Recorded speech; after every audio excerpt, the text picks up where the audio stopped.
From training to performing, join our big league conversation.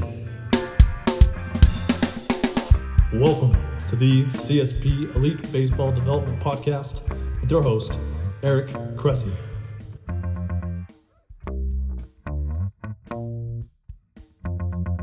Welcome back to the CSP Elite Baseball Development Podcast. I'm your host, Eric Cressey, and this is episode 59.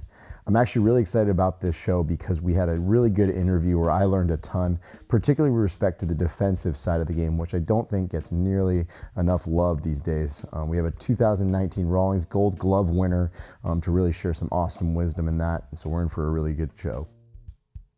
If you want to develop faster and train better, you need the best gear. And with that said, we've got some really exciting news for you. The number one baseball brand in the world, Rawlings, has partnered with us at Cressey Sports Performance to make getting the best training gear for you more affordable. Simply head to rawlings.com and use the coupon code Cressey20, that's CRESSEY 20 at checkout, and you'll save 20% off your order.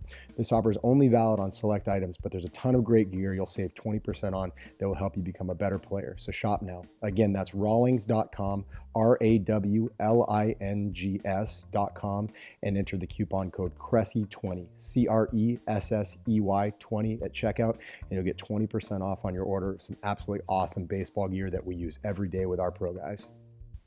Today's guest was born and raised in Hawaii, and in 2008, his senior year of high school, he was voted Hawaii Baseball Player of the Year. The Minnesota Twins drafted him in the 16th round of the 2008 MLB draft, but he declined their offer, opting instead to attend the University of Hawaii on a baseball scholarship.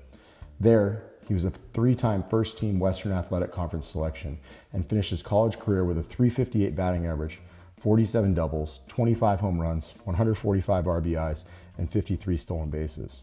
Additionally, for the summer after his freshman year, he was named MVP of the Cape Cod Baseball League. The St. Louis Cardinals drafted him with a 22nd overall pick in 2011, and he quickly ascended through their minor league ranks, making his major league debut in 2013. The Cardinals named him their minor league player of the year in 2013, and he was also named to their postseason roster, participating in the 2013 World Series. In 2019, he had a career year, setting career highs in average, slugging percentage, stolen bases, and wins above replacement, while also winning his first Rawlings Gold Glove after finishing runner-up at second base for this honor in 2018. In this show, we discuss everything from Hawaiian baseball culture to physical preparation to strategies to improve defense. Please welcome to the show, Kolten Wong. Welcome to the show, Kolten. Hey, thanks for having me on. I appreciate you helping me pass the time while we wait for the world to open back up. Right. you guys are staying out of trouble, staying sane where you're at? Yeah, man, I'm in St. Louis right now. We made the transition, about a month ago to come back up here. We didn't really know where we were going to go, but we got our house here. So we just figured, just kind of come up here and hunker down and see, what they say. I was going to say, of the three options you had Florida, you had Hawaii, and you had St. Louis, and you went somewhat cold weather. So a little change of pace. Just figured, go in the middle. There you go. Just in case I got to go either way. So. That's actually a really good call. All right. So we're speaking of Hawaii. Obviously you're one of the more well-known players that's come out of Hawaii, and I've had a chance to interact with some, got to know Jordan Yamamoto a little bit this year. And, I saw some guys over the years at area code games, and I was always intrigued at, there were a lot of gamers that come out of Hawaii, like guys that really play the game hard in the right way. I'm curious, when you do a kind of a Kolten Wong search on Wikipedia, there are a lot of references to your dad as being like a well-known baseball guy in Hawaii, not just for you, but a lot of other players. Speak a little bit to maybe the culture of Hawaiian baseball and also obviously your work with your dad, what he meant for your development. Yeah, the culture in Hawaii, with baseball, it was very slow when I was coming up. Obviously you had a few guys, kind of make the transition. Kurt and Shane, were kind of the two guys, for my, at my age that I kind of looked up to. I was like, oh, these guys are from Hawaii. They made it, man. This is incredible. But it was just, being able to be seen in Hawaii and being able to, get that exposure to scouts and, even colleges was the toughest thing ever, and that was something that my dad ingrained in me as a little kid. He's like, you're not going to get, all these chances like these kids in the mainland are getting, they can drive to that next scouting combine, or they can drive, to that next tournament, where for us, it was a 5.5, 6 hour plane ride just to get to California. And, it was one of those things where my dad told me, he's like, you got to play with that edge, man. You got to understand that, you're not going to get a bunch of opportunities to be in front of scouts. So when you do, you got to make sure that, this counts, so take it as serious as you can. And, it was one of those things where it stuck with me for a long time, ever since I was a little kid until now. I still play with that chip on my shoulder, knowing that, there might be somebody out there who's doubting me, or there might be somebody out there who is, their first time watching me play. So I want to make sure that I show these guys that I'm playing the game the right way. And, I'm going to make sure that I do things, so when they watch, they become fans, and they're like, you know what, this guy, he goes out there, he might not be the best player, but he's going out there and playing, as hard as he can every single day. And I think, that's kind of the mindset of a lot of Hawaiian kids. We understand, the chances of us getting seen is very limited. So when you get your opportunities, you better make the most of it. There's almost like I was just thinking like I saw Cody Medeiros at Area Code games a couple years ago before the Brewers took him in the first round, and it was one of the most impressive Area Code like performances I've ever seen. Like he came and just carved and was mid-90s with a wipeout slider, and everybody's like, "Who is this guy?" Do you think that kind of the element of surprise kind of works in your favor a little bit coming from there? A little bit, man. Yeah, a little bit, because the thing is, like, we don't get that much exposure, but we get a lot of kids drafted just because they see the raw talent that we have. And we don't have the facilities and the coaching staff that are just so far advanced. We just kind of have that old school mentality of putting in work, going out there and just doing what we can. And it's one of those things where I think every single coach always ingrains in their kids, like, of playing the game the right way. We're so close to, that Asian, baseball culture that, that hustle in, hustle out, make sure everything is clean on the infield, doing things, the correct way and doing it, as a team. And, I think that's something that really helped a lot of Hawaiian kids in playing this game is, we kind of know that, when you play baseball, there's a lot of, discipline that comes with it as well. There's an interesting parallel, certainly not weather-wise, but with players we see from the Northeast. And I know in the Northeast, it's really hard to evaluate hitters just because, if you live in Florida, you live in Georgia, you go out in high school ball and you see 90-mile-an-hour arms all the time. They're on every street corner. If you play in the state of Maine or New Hampshire or Massachusetts, like you're lucky if you see one in a high school calendar year. Obviously, that's changing now as we. Is that the same in Hawaii where, you hit 600 your senior year of high school, if Bryce Harper does that in Las Vegas, everybody knows about it. If you do it in Hawaii, everybody says, the pitching's questionable, right? Yeah, absolutely. And especially, I was from a smaller island, that most people don't even visit, so like I was seeing 82, 83, maybe 85 if we were facing a dude, and I remember my first time I went to an actual, I think it was a PG or a perfect game, top 200 showcase. And it was the first time I ever seen somebody throwing above, 85. I was seeing guys in the mid upper 90s, and it was such an eye opening experience for me, realizing like, oh man, like, yeah, I'm dominating these guys back at home, but holy, I'm just a regular dude in this league right now. So it kind of, when I left that showcase, man, it just opened my eyes to know like I got so much more work I got to do. It's one of those things that, these kids, I think playing, at this level, they're just so used to it, where for us, it was like, wow, it was just, at my age, I was just so caught off guard. I was like, I don't even know if this is something I can pursue. As I was reading, you referred to like the blue collar work ethic. As I was reading up on you, and they started talking about your dad, there was a line about chopping trees for training. Is that kind of like, was there kind of some off the grid training stuff going on out there? Was it not non-traditional in terms of gym access and all that? Yeah, absolutely. My dad was always about the old school way of doing it. That's how he was brought up, training. That's how that's the only way he knew how to train, So even to today, I talk with him about the new things that I learned. He's like, I don't want to hear that stuff. He loves that old school mentality, man. But honestly, we did a lot of that, a lot of cutting down the trees. In Hawaii, you have so much trees and stuff. So my dad would he would buy us these, smaller axes and shape them into like a baseball handle. And me and my brother would go out there and we'd cut down, 1 or 2 trees a day and then we'd go, practice. And for him, he just was like, I don't want you guys lifting weights at a young age, but I feel like, hitting this tree with an axe and being able to cut it down, you're going to get satisfaction, that you did something, but you're also building strength at the same time. And you have a younger brother that made it to pro ball as well. So it's obviously worked out well. I'm curious. I was just joking with this, with Mitch Haniger recently, but, I talked with Aaron Judge this spring training and Aaron's a younger brother by 4 years. I'm a younger brother by 4 years. And we were the better athletes in our family. You have older brothers that beat you up. Were you hard on your little brother? Like, did you help him along, or was it one of those things where it was a different dynamic? No, I was definitely hard on my little brother. Yeah. And, I definitely, even to today, I try and help him out. It's one of those things where, he's been with me since day one, man. And he was kind of like, when I was going through the transitions of, going to high school and college, she was kind of like my little test dummy to work out with me, and just kind of give me that break. And, it was just one of those things where, we just kind of built this chemistry together, just always being, on the field. And, it was one of those things now, like, I just try to do whatever I can to pass, as much information as I can so that, when he's making that transition to the big leagues, it's not as hard as it was for me. I gotcha. So speaking of transitions, you were drafted out of high school, but you chose not to sign. I mean, for you, was it purely financial, or did you feel like there were things that you needed to go to college to learn, and make that the right decision for you? Yeah, man, I think it was both. Obviously, I got drafted in the 16th round. They were offering me $75K at the time, and I told them, if you guys give me $100,000, I'll sign. It was crazy, and they never budged from the 75. But I kind of had a conversation with my dad right before it was the last day of signing, and he's like, "Are you ready to play professional baseball?" And I looked at him, and this is the first time I literally, told him no. I was like, "Honestly, Dad, I'm nervous. I've never left Hawaii.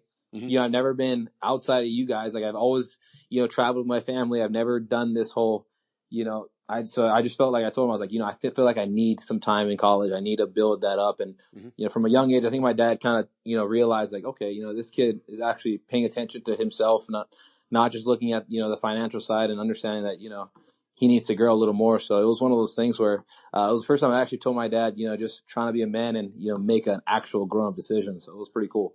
I think so. I mean, that's a good feather in your cap. Not a lot of guys have that, I guess maturity at that level to make that statement. You see so many kids. I mean, you see them every year, I'm sure, when you get to spring training, 18-year-olds that are totally unprepared for that world.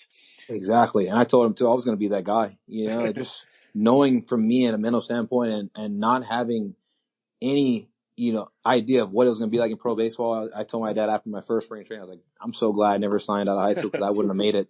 But you talked about it, like tough transitions, but like, I'll be honest with you, like looking at your numbers, they're comic book. Like you dominated every level. So he said you hit 600 as a high school senior. And then between both your time at the University of Hawaii and your season in the Cape, you never hit below 341. And then you go to Major League Baseball or professional baseball. Your first minor league season, you hit 335. And your second, you hit 287 at Double-A at age 22. You go to the fall league and hit 324. Go to Triple-A and hit 303, and go to the big leagues at age 22. And you're in the World Series at 23. So I'm curious, like, what made you a big leaguer so quickly? What allowed you to skip levels? Like, was it just that you didn't see an adjustment, or you were ahead of the game in terms of anticipating those changes? Honestly, man, I just felt like I didn't see the adjustment right away. It was kind of, I knew my game at a very young age. I knew, what made me successful, and I stuck to it. And it was just something that I knew I was really good at, just, making contact with the baseball. And I lived and died by that. I mean, you can tell by, my career, I wasn't a big, power guy, but I was a guy who was gap to gap, put up good, average numbers, and, just knew who I was. And I think, that was a big thing. But, when you get to the big leagues and you got all the lights and, you got all the superstars up there, you try to emulate your game after those guys. And, that was kind of the little downfall of my game in the beginning of my career was, I wanted to be the Mike Trout, I wanted to be the Yasiel Puig and make a splash right away, but that wasn't me, Even getting to college, was there an adjustment period, or do you feel like that was a smooth transition? Because I know no, it definitely was an adjustment period. You changed positions, correct? When you got there? Okay. Yeah, so I caught my whole life up until, my senior year of high school. Freshman year I come into college. I really didn't know if I was going to play that year, but because I was brought in to be a second baseman. The coach saw me and was like, you're not going to be a catcher. You're probably going to be a good second baseman. I was like, all right, cool. So I get there my freshman year and find out we have two redshirt seniors who are playing second base. So I was like, oh no, this is not good. But we didn't have a center fielder. So coach goes, hey, listen, you're obviously doing good. Like I was killing fall ball. He's like, you're obviously doing good in fall ball. We don't have a position for you, but we don't have a center fielder. Can you do the position? And I was like, absolutely, man. Put me out there. So it was one of those things where, I just took to center field and, really bought into it. Just like second baseman, I felt like, after that freshman year, he was like, okay, these guys are gone. You say, here's second base, take over it. And it was just one of those things where I think you just got to buy into the situation that you're put in. That's like a Craig Biggio track record right there. Catcher, second base, and center in the same career. Yeah, crazy, man.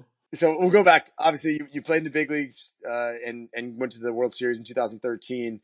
But the following year, your first year in the big leagues, you struggled in the first month of the season and wound up going back to AA. You read up on it, and they say there was a modified swing Then you came back up and you were National League Rookie of the Month in May when you hit 333. So what was was it some of the stuff you just talked about? Were there actual some pronounced swing changes that you had to make? Yeah, it was definitely some swing changes I had to make. I tell everybody this every single time. I'm like, man, 95 in the big leagues compared to 95 in AAA is a big difference. Like just the amount, like the velo, for some reason, the balls back then were different. Mm-hmm. And then just the atmosphere, it just speeds everything up on you. And, I knew that when I got sent down that first year, I was like, okay, I got to shorten a lot of things up. Obviously I'm too big right now. I'm trying to do too much. I'm trying to make a splash. I got to shorten things up. And, I was able to kind of do that my next time up. And, it's just been a learning curve ever since. That's awesome, man. And it's cool, I think, for guys to express that kind of humility, like because the game will humble you quick, regardless of what level you're at, right? Absolutely. So let's talk a little bit more about like the defensive side of the game, because I think that's what you're really known for. You're Rawlings Gold Glove winner in 19. You finished second in 2018. What I think is really cool about it, obviously, this is not your natural position, right? You had to make a change at a pretty high level.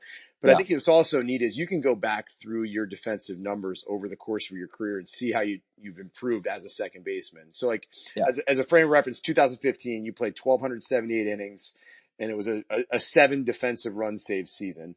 You were kind of those numbers are good. They're a little bit more middle of the pack. And they tried to move you back to the outfield, it sounds like, after that. Yeah. I got sent down. I think it was in 2015. Got sent down again. And this time Carpenter was kind of like coming off his all-star year. He didn't really have a position, and he was just kind of at second base. So they kind of tried to, I guess it was me and Randall, it was between me and Randall Gritchick on who was going to get sent down next. And I got sent down, and I started killing it in AAA again. I was hitting like 400, I think, when I was down there. Had a bunch of home runs. And then one of the days I called into the office, and the manager, actually Mike Schill at the time, he goes, hey, I just got a call from the guys upstairs. They want to know if you're interested in playing the outfield. And I looked at him like, listen, if that is what it takes for me to get back to the big leagues, I'll play wherever you guys want me to play. Like, if it's the outfield, fine. I'll do it. Like, I've done it before. It should take a little bit, but I know I'll be ready to go. And, just a matter of, I think, 4 or 5 games, and I was back in the big leagues playing center field and playing just kind of every position at that point. I'm curious, you mentioned that, obviously it's a big change going to center field in college, and you talked about 95 being difference in AAA versus the big leagues. Is center field in the big leagues dramatically different than in college? Oh, man. Just park dimensions, and obviously ball off the bat is a lot harder, things like that. Absolutely. I mean, just trying to pick up that fly ball coming through the stands, was some of the toughest things. But the hardest thing that I found was that hard line drive at you. Yeah. Where you're trying to determine whether that's a ball or someone's t-shirt or, a head. And it was crazy. Like I had a newfound respect for outfielders after that, because I was like, man, that's tough being able to read that. And, you got all these guys yelling at you. So you're trying to just hear the ball, because, as a defender, if you hear the ball off the bat, you're going to tell whether or not it's hard hit or not. And, with all these noises and stuff, and it was a tough job at first trying to figure out how to, do that. But it was one of those things where, like riding a bike, it takes a little bit, but once I was able to kind of key in on some key tips from, some of my teammates, it made it a lot easier. Yeah. And then what's cool about it is you came back to the infield in 16 and 17. Obviously there was some injuries. There was shoulder, elbow, hammy, kind of some tough luck there. But what's cool is you came back on a totally different level in 18 and 19. You had 16 and 19 defensive run saves respectively. Like, as a frame of reference for people listening to this, like that just about doubled the number 2 second baseman is Ozzie Albies, who finished second on that this year. So I'm curious, what made you effectively twice as good a second baseman as anybody else in the game, when you came back? Like, was there a change to range? Was it the hands? Was it the throw tool? What was it? It was just a lot of self-evaluation. I always tell people, man, like when I talk to kids, I always tell them they need to be good at self-evaluators, because that's the biggest thing. You got to be, true to yourself, and you got to have tough conversations with yourself sometimes too. And it was one of those things where I told myself, like, I was watching videos of my defense, and I was like, man, like, I can be better than this. Like, I'm not doing, the necessary things to get better. So I would sit down with, Ozzie Smith, and I'd sit down with Jose Oquendo and just talk to them about, like, what was their mentalities, and, how were they attacking baseballs, and just like, picking up little things and little hints, and just kind of turned it into my own. It was one of those things where I would talk to some of those guys, and they were always like, you got to know what pitch is coming. That's the biggest thing that they would always tell me is you got to, you and the catcher need to always have an idea of what you guys, what's going on with the pitcher, because what the pitcher is going to do is going to determine where these guys are going to hit the baseball. And, After that, it was kind of, almost like that light bulb going off my head. I was like, holy smokes. Okay. So in spring training in 18, I started really taking to that. And then, having conversations with Yachty about, different things and what I'm supposed to look for, with hitters, and you started realizing, okay, if I pay attention to these guys' hands, or, point of contact, I can really see, what they're going to do. There's in the big leagues, there's really good hitters who stay through the zone really well. But, in a certain situation, guys are going to try and get big. Guys are going to do too much, and you start to pick up, little tendencies that guys do. And it was one of those things where it started, taking my game to a whole other level when I was able to, know a pitch is coming, know the hitter, understand his tendencies on each pitch. And, it just kind of allowed my game to go to that next step. I think that's the thing that the casual fan doesn't understand. And to be honest, I didn't understand until I was more kind of inside of baseball is, you see a spectacular play on SportsCenter. And a lot of time that play was spectacular because either A, the guy took a terrible route to it. B, his range wasn't good, so he had to make a diving play, whereas someone else would have made it. Like Addison Russell's a guy who's known for really having like incredible range. So you don't see him make dramatically impressive plays. So I'm curious, where do you feel like the biggest change was it to that range factor? It seems like that would be the one that would be most heavily impacted by all this. Absolutely. I mean, it definitely was. I think, once you understand, hitters' tendencies and you just know like what they're going to do, it increases your range tremendously. I think the more years I had in the big leagues, I started learning guys, I started understanding what guys do, in situations too. You understand, big league hitters know how to execute situations really well. So playing to that situation really helped me as well as with my defense. Like I would try and think, okay, guy on first, 2-1, there's a good chance they're going to hit a run right here. So maybe we should switch up the D. And, it just it really makes your game go to that next level because you're so focused on every single situation that you're just locked in on everything and ready for anything to happen, Absolutely. Now I'm curious, did you actually change anything to your pre-pitch setup? Like I know some guys, obviously there are people who are flat foot, not ideal. There are guys that have like a subtle creep in. There are guys that have like a mini hop. There's a guy who have, more kind of like almost a pronounced jump. If you look at like Pedroia in his heydays, have you evolved in that regard over the years? Absolutely. I tried all of them. I'd watch him. Brandon Phillips was a guy I watched a lot. You just try to figure out ways for you to get quicker, better jumps. And, so I really got drawn to the Pedroia jump. Yep. And, for me, it's not as much of a jump anymore. I mean, I tried, doing the high jump like he did, but for me, it's just kind of staying more in an athletic position. It was like I wanted to jump up and land in a more athletic position than being stuck flat-footed like you said. How it's timed, right? Absolutely. Yeah. And is there a place for I'm curious, now that you've gotten to this level, how much are you actually going out and taking ground balls during BP and all that? Is it an everyday thing for you, or is it's something that you can hold on to if you take a couple of days off? Yeah, no, it's an everyday thing for me, basically. I mean, unless it's a day game, we just came off a night game, then I might take the day off, but I try to get out there every single day. It's like warming up. You got to warm up your eyes. You got to warm up your hands. You got to get everything going for that game. You can't just come in there and expect to make plays. I feel like that's, some of the biggest question I get asked, like, how do you make those plays? So, like, I practice them. I practice the glove flips. I practice diving for baseballs. I don't care where we're at. I don't care who's watching me. If there's kids watching me and they see me diving for a baseball, they're gonna be like, wow, what am I doing? Why am I not diving for a baseball? I tell these kids all the time, like I'll dive for a baseball. I'll stand and be like, you see, why am I diving for a baseball and you kids aren't? Like, why are you guys not doing that? Like, you guys want to take my position. You guys want to play second base in the big leagues. How are you going to beat me out if you won't even dive for a baseball? And it's one of those things where you tell these kids and they're like, oh, okay, yeah, you know what? And then you start seeing them, lock it in. You start seeing them, want to dive for baseball, want to get after them. Like, that's the mentality you got to have every single time. Yeah. You got to want, like, I tell everybody, dude, I expect to catch everything that's hit my way. Will I catch it? Probably not, but I'm going to give you everything I got. Like, I'm diving for everything, even balls that I know I probably won't get to. I'm going to dive just in case. Like, I want to show these hitters, like, dang, I don't want to hit it that way. I like it. Now, I'm curious, like in an off-season setup, one of the things that always like jumps out at me with position players is, you see all these guys that are like gung-ho, they're ready to swing like November 1st, the season like 3 weeks before, and they're total cage rats.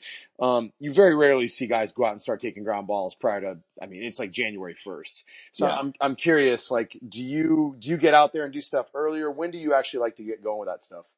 Yeah, I like to get out pretty early. Luckily, like you said, I'm from Hawaii, just like Florida. We're sunny all the time, so I can get out whenever I want. And my dad, he's a hitting instructor, back, where I'm from. So, batting cages, fields are all accessible to us at any time. So, I love being out there taking ground balls. I love having kids, from my island come over and take ground balls because I want to show these kids, like, you know what, man, like, I want to teach you guys. Like, me and my brother, we always try to bring, some high school kids out with us or college guys who come back just so that we can constantly try and, keep this tradition of getting kids to that next level. Yeah, that's the thing you see in the Hawaiian cultures. There's a big time pay it forward. You guys, it's kind of like the knuckleballers. You guys all stick together, right? Absolutely. It's not even the kids in Hawaii only. Like, I love that for any kid. Like, I always tell people, I'm like, man, I'm so blessed to be in the situation that I'm in right now. Like, all I want to do is pass it forward. Like, I've learned all this knowledge through all these Hall of Famers, through all these really good ball players, and I'm able to put it in my own words that might be able to help these kids understand a little more, Like, sometimes when a Hall of Famer will talk to you, it's like, whoa. Like, is that even English? Like, they're just so far advanced, but, maybe how I say it might be able to, click with these guys a little more and take them to another level. And that's all it's about, is just keeping this game going and keeping, tradition of baseball, alive and well.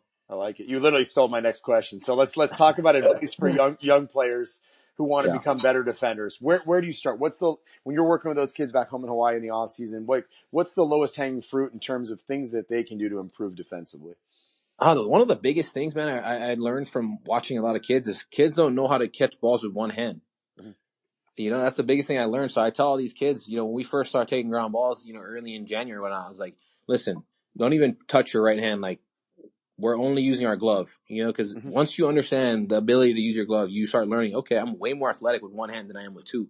I think that's the biggest misconception a lot of kids have, is they think, man, I can sit there and I can catch balls with two hands, but anything to your left or right that you have to move, you got to be able to use your, one hand. And, that, I've really started implementing with a lot of kids, and it takes them a long time to understand. It's funny you say that now. Here we're talking in 2020.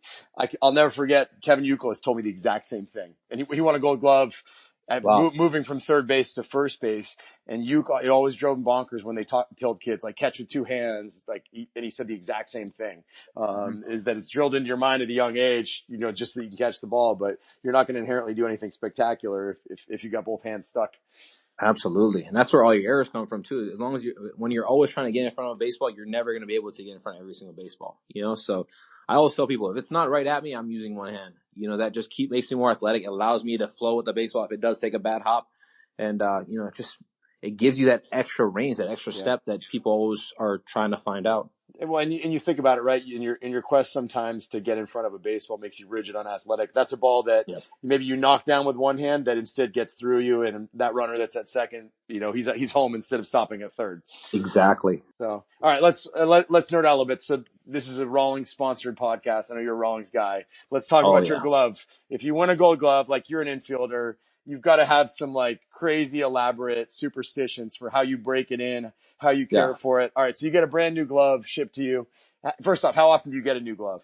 Will you rotate it frequently, or are you a guy? Oh, yeah. I'm a new glove every year kind of guy. Okay. I like one glove per year, and then, I retire that glove at the end of the season. Nice. And so when it comes, how long? I know, because I got a new catcher's mitt, and I'm pulling what's left of my hair out as I try to break it in. So how long does it take you? What's your process when it arrives? Takes me it takes me probably until the start of spring training. Those gloves are, they're good leather, so they're not ever bad. I don't use the Pro Preferred though. I'm more of a heart of the hide guy, because I just feel like, heart of hide, it breaks in quicker, and it's also, it's just as good leather as Pro Preferred. It's not, the best, but, I just started watching a lot of guys and looking at a lot of really good infielders' gloves, and a lot of guys use heart of the hide. So I was like, oh, okay, maybe I'll do that. But for me, I always say, my glove is just, an extension of my hand, so I don't try to, a lot of guys love to do this flare, or they like to, use all these, weird shapes. I always tell people, you look at, the best, look at Arenado, you look at his glove, it's not flared out. It's not, curved in. It's just an extension of his fingers. And that's how it's supposed to be. At the end of the day, you're basically feeling the ball with your hand. It's just padding on top. And, that's been the biggest thing with me, is like I never squeeze my gloves. I never try to squeeze my gloves. I always want them to break in naturally. And, being a second baseman, you're never supposed to squeeze your glove anyway. So, I think that's the biggest thing. People always like freak out when I tell them, like, yeah, man, I don't really use anything to break in my glove, but just, allowing it to naturally close on its own. I like to stand by the machine and let the machine the ball hit my glove, and just, it'll naturally close. And, it creates that natural pocket right where it should be. And, the fingertips, I just want them flat. I like it. All right. So actually, I'm intrigued. And this is more of like a strength and conditioning question. Is Mhm. like you're a guy now who's you've been through some injuries. You played 150 games in 2015, and then in 16, 17, the injury bug bit you just a little bit. Yeah. And then here in 2019, you played 148, which is a heck of Mhm. a lot of days on your feet at second base. I'm Yeah. curious, what lessons have you learned on the physical side of things in terms of you're going to be 30 here pretty soon. You're not there yet, Yeah. but what have you learned on the physical side of things for making yourself durable over the course of a long season, particularly playing a position where you're on your feet all day? Yeah. I was always a gym rat growing up. My dad, always had weights at the house, and, I just loved lifting weights. I loved getting after in the gym. And, in college, I was all about, putting on weight, getting strong. And, I kept that mentality basically until 2017. Mm-hmm. And I started getting that injury bug, like you said, and I started getting hurt. All these weird little injuries. I remember like a little like pinched nerve in my elbow where it didn't even allow me to extend my arm. And I was like, what is this? Like, Yeah.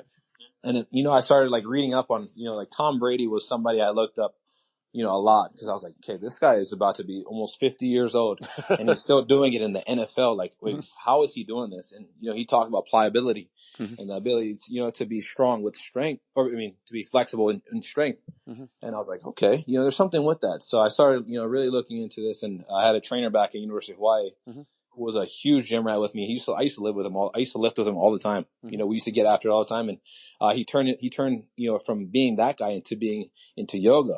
And I was like, wow, I don't understand this. So I called him up one day. I'm like, yo, what is this? Why are you doing yoga right now?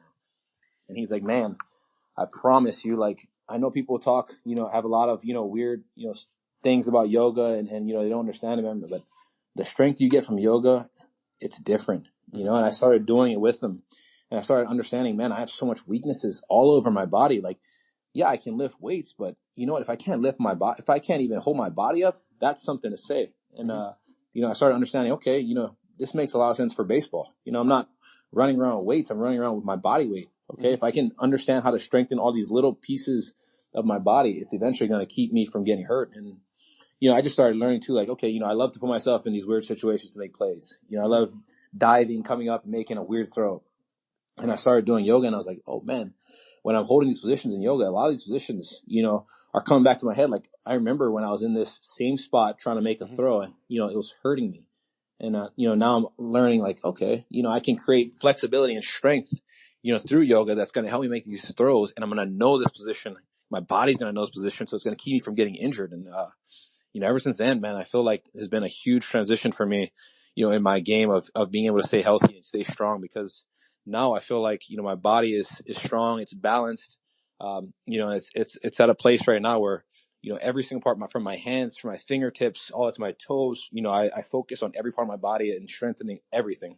Yeah, I mean, it's borne out by the numbers. It was like a career high in wins above replacement. But I think is the most intriguing part for you is you look at stolen bases, right? 2014, you stole 20. 15, you stole 15. 16, it was 7. 17, it was 8. 18, it was 6. And then it was 24 here in 19 in an era where stolen bases are going by the wayside. Yeah. So there's something to be said about that aspect of things. So that's very cool. Will you continue to do your yoga stuff in season? Do you do a scaled back version of it? How do you attack it? Yeah, I try to do it still pretty decently during the season. I just feel like, that ability to, build strength while also stretching and allowing your body to kind of recuperate that way is huge. And then just from the mental side too, yoga, it's all about breathing and breathing your way through tough situations. When you're holding that one position and you start getting frustrated because it's so sore. It's just like baseball. When you start getting frustrated and things aren't going your way, and that's just how you kind of go down the slump and you don't get out. So I started kind of understanding, like, okay, if I think about this way for baseball, and it's just a lot of things, man, that yoga has helped me grow as a baseball player and mature as a baseball player. That's awesome. All right, so we're gonna have a little fun here. I recently saw a feature on MLB's Instagram, and they actually had Kevin Kiermaier rank his top defensive plays of all time. And I think he actually had like 10 of them. Here's the thing that I thought was really fascinating about it is, you think about him running into walls and going up and robbing home runs. I want to say like 3 or 4 of the 10 were actually throws. And to the naked eye, they didn't look like elaborately hard plays. And a lot of times they were like center fielder running towards first base and then picking a guy off at third on a one hop. So I'm actually really intrigued to hear you do the same. What's your best play ever? And it doesn't have to be obviously a throw, but Yeah. what do you think looking back was the one that stands out to you? And we'll have to pull the video when we post this, of course. Yeah.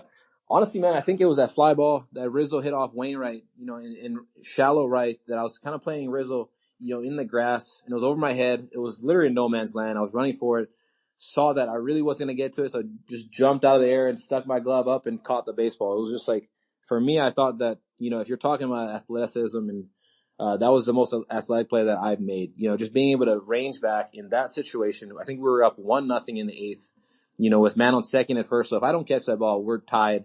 And man on first and third, so it was such a big situation to make that play and to do it the way I did, man. It was just like, wow, that was awesome. I'm glad all that work that I put in, because, you don't really practice that one too much, but, for some reason that off season, I practiced balls over my head a lot and, was able to make that play.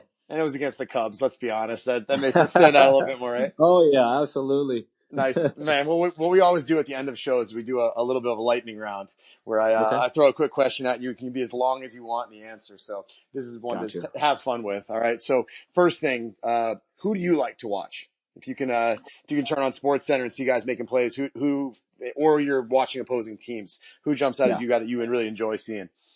My guy's Francisco Lindor, man. I say it all the time. I feel like the dude's an absolute stud. Doing it from both sides of the plate, and his defense is platinum, man. It's just, dude's a fun guy to watch play. Has a lot of fun playing too. That part of it's awesome. All right. Absolutely. How about advice to a younger Kolten Wong? If you could go back in time and talk to you in high school, what would you say? The biggest thing I would tell myself is understand that, this is all a process. People would tell me that at a young age, especially when I got to the big leagues. They're like, hey, understand, in the big leagues, it's a process. And I'd be like, screw this. What do you mean a process? I'm a big leaguer. I should be able to do this.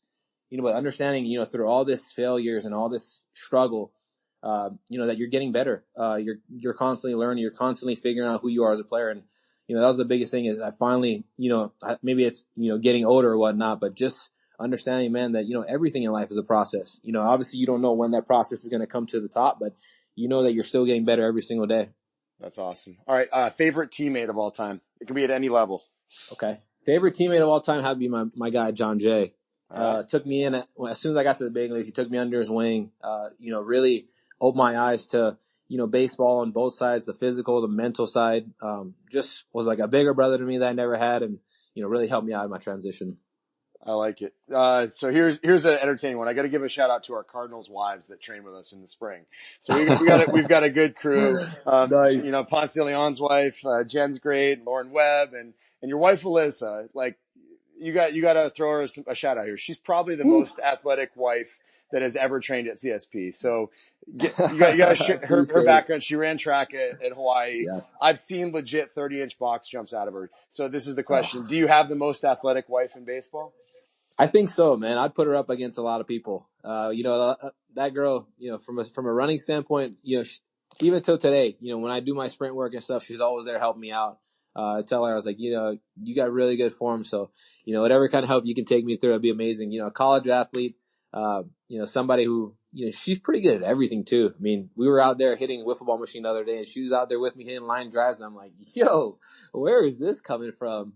Yeah. But, I'll put her up against a lot of other wives for sure. Oh, and that's big, man. You got to have someone that's like fully supportive of the cause. I know you guys eat well, you train hard together. Like that's an important thing. People don't realize how important that support system is. Oh man, it's huge. All right. So actually, this is one I'm really curious about. So when you kind of read your bio, obviously your dad is a not just a father, but also as like a training mentor jumps out. And one of the things that I've been really surprised on since we started this podcast is how many parents and kids listen to this together. Like they're in the car on the way to train or on the way to a game or whatever it is.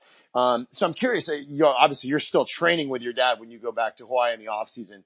What are the things that you think, I mean, we see a lot of fractured relationships between kids and parents because dad pushes too hard. He wants it more than the kid does. What do you think some of the things your dad did well on that front, over the years that, have allowed you to still have this, really good relationship around baseball and, be a scenario where you and your brother are still taking ground balls with him and stuff?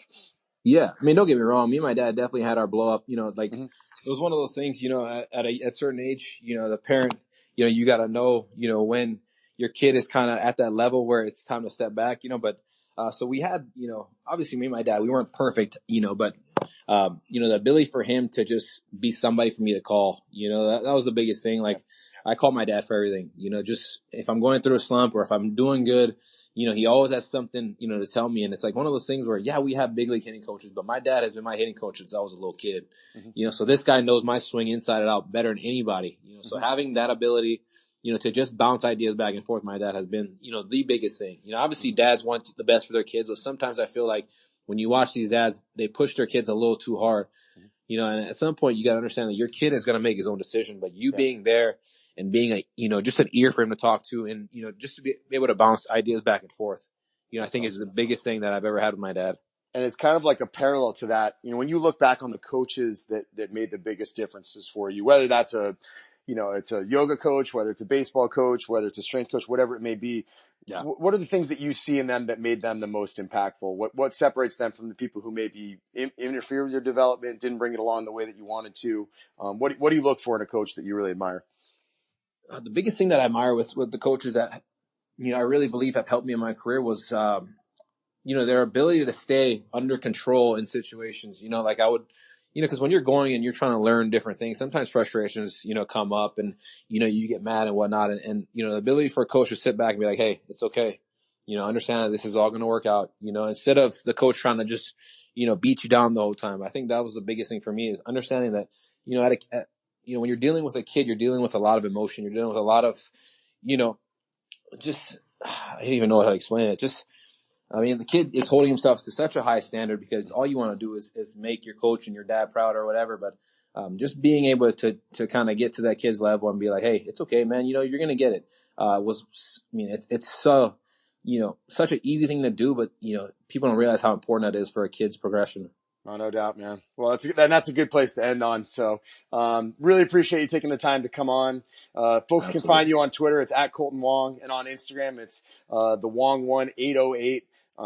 Again, thanks for taking the time, man. Hopefully we'll see you soon for a restart of spring training here, and hopefully we'll see you on a major league stage here in no time. I think we're all getting Absolutely, stir crazy, right? Awesome. Absolutely. Thanks you for having me on, man. Appreciate it. You got it. Thank you for joining us for another episode of the CSP Elite Baseball Development Podcast.